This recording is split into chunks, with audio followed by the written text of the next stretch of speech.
Hi guys, welcome to my YouTube channel Mallika official. So ఈ రోజు video వచ్చేసి గురు పౌర్ణమి special.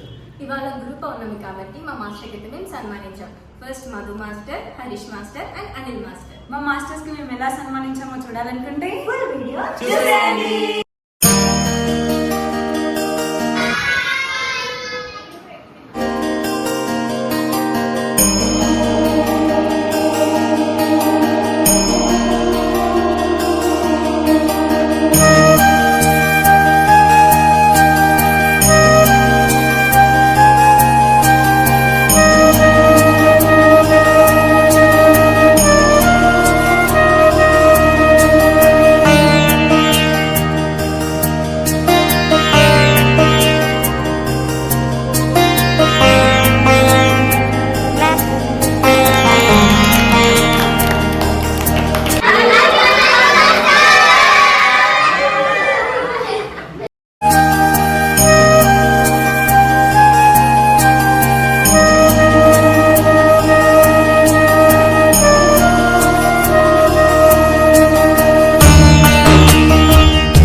కదా, మీకు ఎలా అనిపించిందో మీ ఒపీనియన్ కామెంట్ సెక్షన్ లో కామెంట్ చేసేయండి. And don't forget to like, share, comment, subscribe to Mallika official YouTube channel.